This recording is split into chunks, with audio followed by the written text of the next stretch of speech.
Hey team, Kat here. Hope you're doing fantastically awesome. Welcome to the session on how to plan your next year. I'm going to help you plan an epic 2023, and I'm going to be sharing with you a tool called the Annual Success Planner, the Annual Business Success Planner. So you are in the right place if you want some help in mapping out your year. A lot of people start dreaming about the year that's coming, but without planning, you can dream, you can imagine, you can hope, you can wish, but dreams die without a plan, right? So we all know that planning is crucial if we want to have the year that we want to have that's aligned with our values, that we're being intentional, that we're showing up in a way that feels really good to us. And we want to make sure that we've got tangible action steps, an outline of what you want to achieve in the year, and then we break it down into smaller steps and milestones, which is what I'm going to help you with in the session. So great to have you here. Those of you who are on here live, hello. Please just pop hashtag live if you're here live. Always appreciate knowing who is showing up, and please make comments as you go in the comments. I always really appreciate your comments. Anything that stands out, please just pop it in the chat box. It's always great to hear from you. I read every comment after I finish. So I'm going to focus on the content, but please keep the comments rolling. So I created this annual business success planner so that you can run your 2023 by design, not default. By design, by your design, not by default. I never used to be much of a planner. I thought it took away a lot of your freedom and restrictions, but I was just sharing in my inner circle group tonight that planning has created more freedom, because it means that you put the big rocks in first, the things that are important to you. We started doing this in our session tonight with the inner circle, putting our holidays and putting ourselves in first, and then putting the marketing in afterwards. And what we're going to do in this session is all about looking at your big picture dream. So I call it zooming in, zooming out. So you zoom all the way out and you look at your dreams and you dream really big, and then you start chunking it down. So it does take a bit of a shift of mindset so that you aren't feeling like planning is something that's going to restrict you, but it's actually going to be something that frees you up to get more of what you want. So I'm going to share with you my slides, because I've created a presentation for this tonight. So welcome to the Annual Success Planner. So the challenge, if you don't have a plan in place, if you don't get intentional and do this early and rather than waiting until later to do it, is that you live in reaction mode rather than creation mode. You live in reaction mode. Look at that. It's just a couple of letters switched, but would you agree? Reaction mode is very different to creation mode. And you end up kind of seeing what everybody else is doing and reacting accordingly, instead of going, right, this is what I'm doing, because this is what I want to create. We create our own reality. We also feel behind the eight ball. You know, if you don't start doing it earlier rather than later, you can kind of let your year get away from you. And you can almost feel like you've left things out that you would have liked to do, and you miss things, maybe certain seasonal things. You're like, oh, I didn't get organized. I missed that Black Friday sale. I missed getting in for Valentine's Day or whatever it is. And you kind of feel like you're just running behind. And you also waste a lot of time. Would you agree? When you haven't put that planning in, there's a quote that says 10 minutes of planning equals 1 hour of execution. And I really agree with that. I think if you can put that time into plan, it means that you don't, like I know for me, if I don't plan early enough, like I start planning in November for the following year and I put all my dates in, I go on holiday, and it just means that my mind, like my subconscious mind, is kind of marinating and thinking about next year, as opposed to just having this big blank canvas next year. I've got things in place, and then I start thinking, okay, I've got these containers ready to catch stuff. And I find it's almost like the dam opens and all these ideas flow through because you've given it some prior thought. So I'm a big fan of getting this done before you go on holiday, if you can. I know it's not always possible. But the opportunity, if you do get this right, if you do this, is that you have a clear pathway to follow. It means that you can come back in the new year, the path's already built, the path's been created, and you just come back from your holiday, you sit down at your laptop and you just start walking down the path and you just follow your plan. So you're separating the thinking and the doing. So instead of coming back from holiday and trying to think and do at the same time and going, oh my gosh, I really need to get an event out there. I need to maximize New Year's resolutions, for example. You're like, right, that's already in place. I'm going to hit launch. And you just get back and hit go. It's the best feeling. You're going to love it. So you have a clear pathway to follow. You start the year with momentum. So you start just already in the game, and you've got that momentum because you've already pre-thought it. I know a mentor of mine, he calls it preloading the year. You've preloaded it, you've pre-thought about it, and then you just execute on what you've thought about.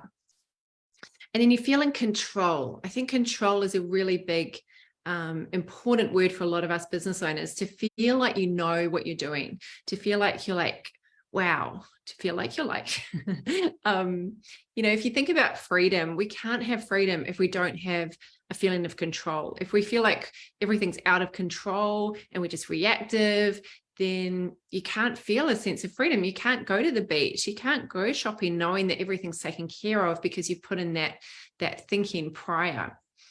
So I've created a framework, and it's basically just 5 steps, 5 easy steps.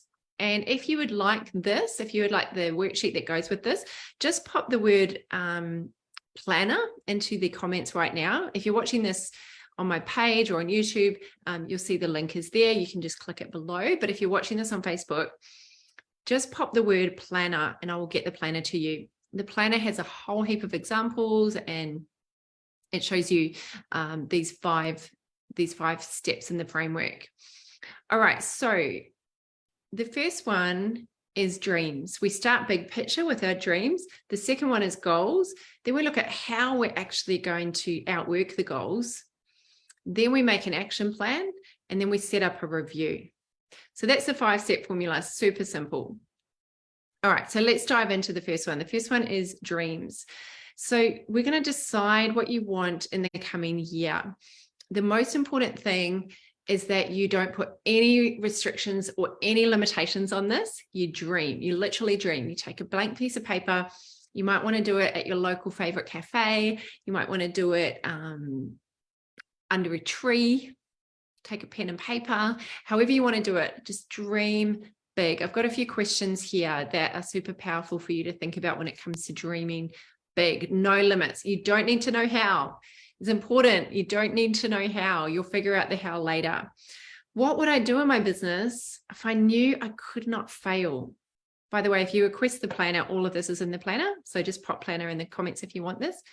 But I want to just encourage you to think about this. If you knew you couldn't fail, what would you do?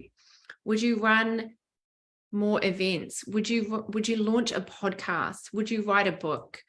Would you create a Facebook group? Would you start a YouTube channel? What is it that you would actually do if there were no limitations? If there were no limitations, and if you knew that you couldn't fail?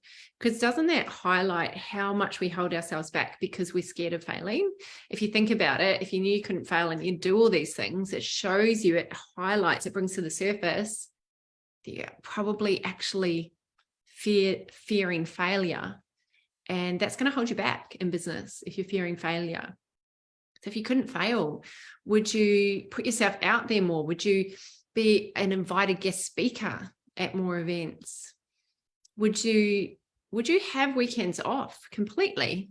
Never ever work Saturdays and Sundays anymore. At the beginning of this year, I changed my hours that I see clients to just Tuesday and Thursday. Game changer. Monday, Wednesday, and Friday are my creation days. They're my introvert go in my cave days. And all day Wednesday I create, and then I come out of my introvert, I come out of the cave and I present and I love it. And then I go back in the cave. And so what if you knew you couldn't fail, what if you closed down your calendar for the day? What if you blocked off that you never work Monday mornings or Fridays? Like I never work Monday mornings or Friday nights. It's just a precedent that I've set for myself. So if you knew you couldn't fail, what are your dreams? The next one is, if you had all the resources, what would you do? If you had all the resources in the world, what would you do? Sometimes it just helps giving yourself different. Well, if I had all the time, that's a bit different. If I had all the resources. And then the third question is, if I had all the courage and the self-belief, that's a bit different. You can have the time, you can have the resources, you can have the belief, but if you don't have courage. So sometimes just adding, looking at these questions in different ways, they bring out different dreams. But I do encourage you, just dream like you cannot fail with no restrictions. Remember, no how, only what you want. Okay, the next thing that we're going to look at is goals. So we now chunk it down. So we've got our dreams up here. Now, some of the dreams are going to be for next year, and some of them could be later, right? So some of them you can say, I don't actually, for me personally, I have on my list of what I want. I want to launch a new podcast. I want to write a book, but I often know if it's the year for it or not. And so if it's not, I put it on a later list, and I know, and I keep coming back to that each year. I've got a process, a system that I just plug in every year to make sure that these things don't get lost. So you're going to choose the goals that you want to achieve in 1 year. It's amazing what we can achieve in one year. I did a snapshot recently of what I did this year. I was amazed. I had no idea how much I'd actually done. I knew I'd done a lot, but it wasn't until I looked at everything and did a summary. It's like, it's amazing what you can do in 1 year. I did 70 member events, just member things within my community. I did 50 videos on Facebook here in the group. Well, I will have by next week. I did 160 social media posts.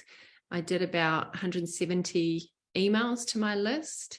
I ran 11 different events.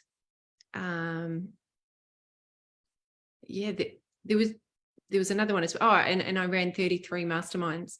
And I was like, it's incredible what you can do in a year.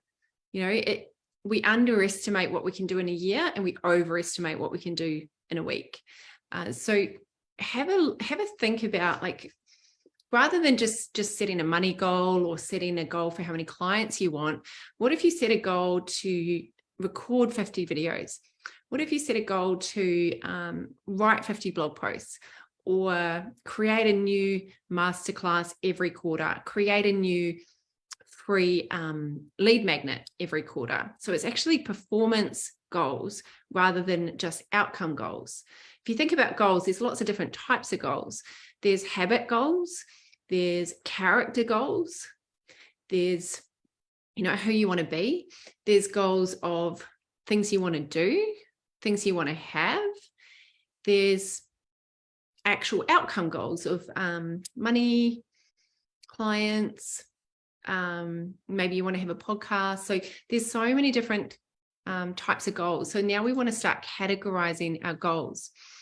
And this is where we really break it down. And procrastination doesn't stick around for long when you're really clear on why you're doing what you're doing. So the piece that I always add here, which a lot of people don't put in their planning process, is to write down why these goals are important to you. So don't just write the goals, but why are they important to you? Because if you've set goals this year that you haven't achieved, give me a wave if you've done that.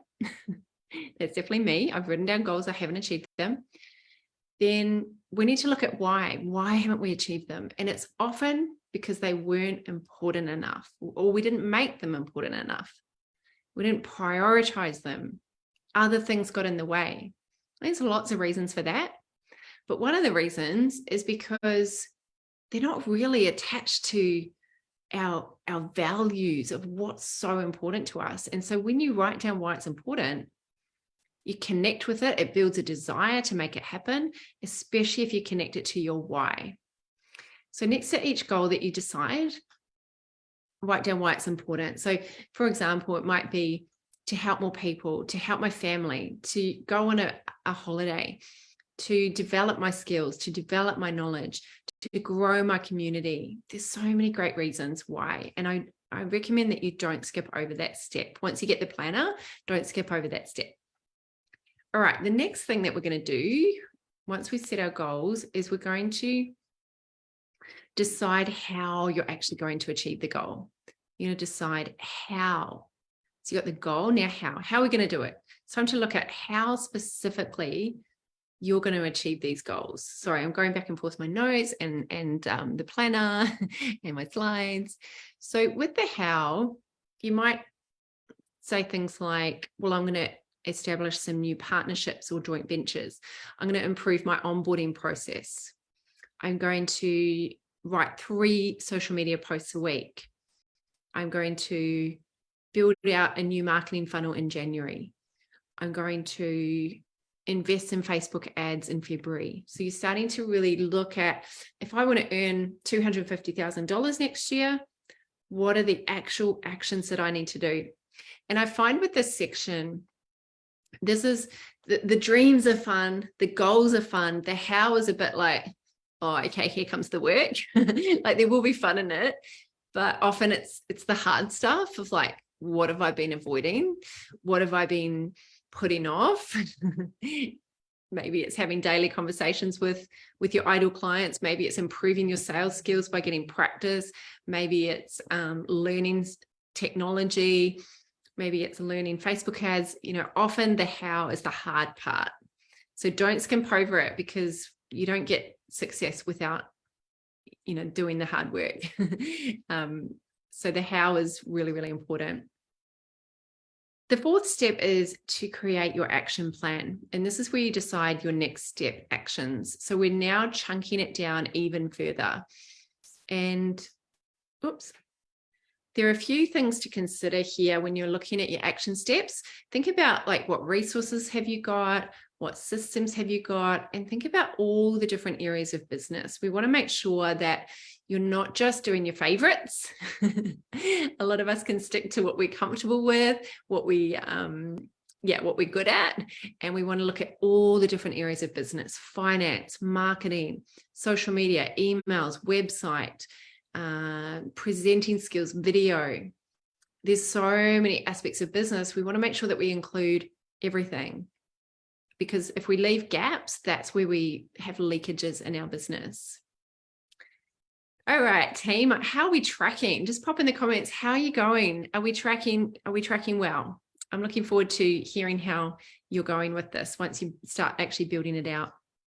The final thing is to review it. And this is where we diarize a time to actually review your plan, because otherwise you'll just get to the end of the year and you're like, oh, hang on, what? I set some New Year's resolutions or some goals at the start of the year and I haven't even done them.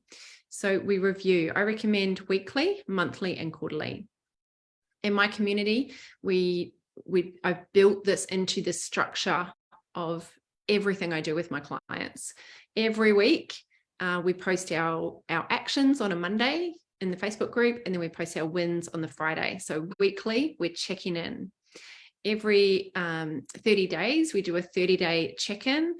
Focus. We have a traffic light system in our community, green, yellow, or red, and we look at how are we going, how are we tracking. We choose one goal for the 30 days, one big project that we're working on, and then every quarter we check in again, because what a lot of people do is they just set their goals at the start of the year and they just drift. They just drift away, and they get to like November or December and freak out and go, oh my gosh, there's so many things that I didn't do.